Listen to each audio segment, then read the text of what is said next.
Hey guys, what's going on? This is Alex over here at My Freedom Smokes, and today we're going to be talking about the new KangerTech Subvod C.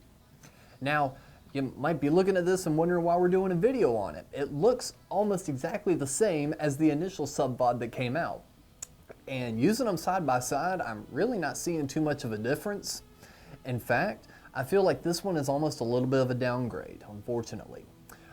The construction is exactly the same. It's the same size battery. The tank holds just a little bit less than the Nano that was being paired with the other kits.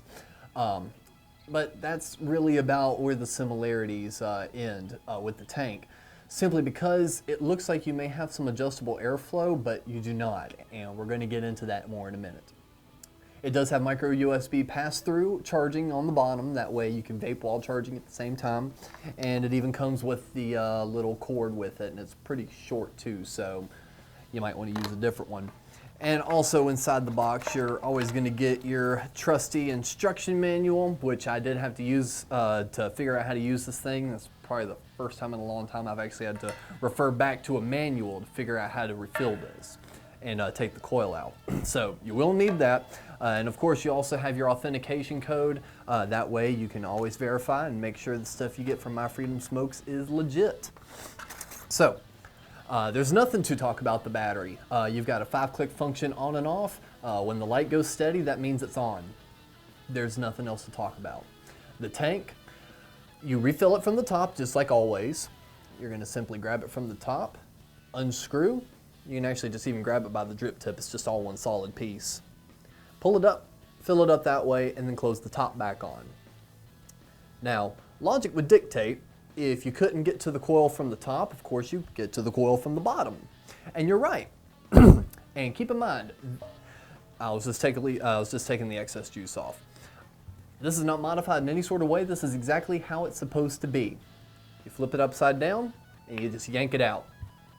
That's all it takes. You've got 3 O-rings right here that keep it together, but aside from that, there is no locking mechanism. There's nothing else preventing this tank from falling out in your pocket or in your purse if you're on the go. That to me is a huge setback. And talking about the airflow, essentially all that is a juice flow controller. Now, I don't see this as much of a downside as the how easy it is for that tank to come apart, simply because when you use a tank like this, you're gonna want the max amount of airflow you can get anyway. But with this, you're adjusting your juice flow as such. So that is nice, but while you're doing that, if you look at your airflow down here, you will see that it gets cut off a little bit. So there's really no way to signify a lower airflow compared to a higher airflow. It's just at a full blast at all times. That wouldn't be an issue if it were for the fact that the battery was stronger.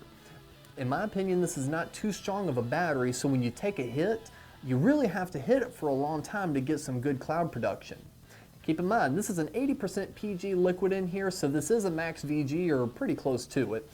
So let's see how well it vapes. This is a brand new charged battery too. I think I've only used it for about 5 minutes before this video.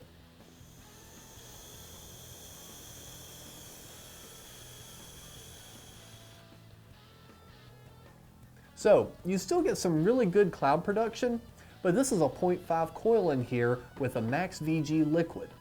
In my opinion, even with these batteries, you're supposed to get a little bit more of an output than that.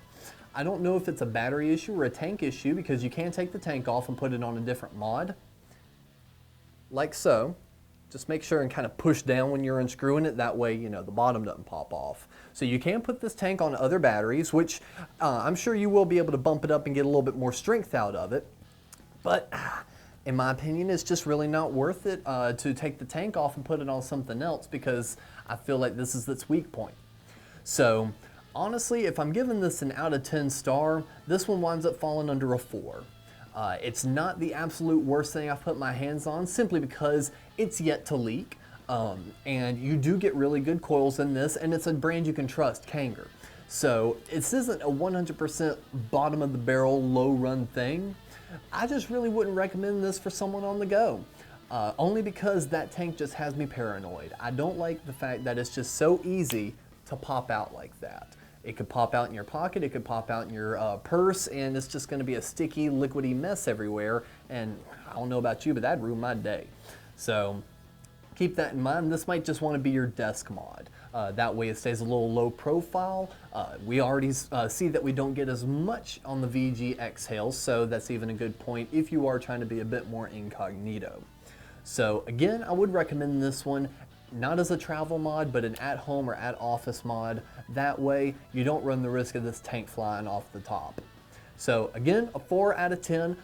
Really wouldn't recommend it at all for the advanced vapor or a veteran user, but maybe someone just starting out, or maybe you're looking for something a little bit more inconspicuous. This would be the one to go for.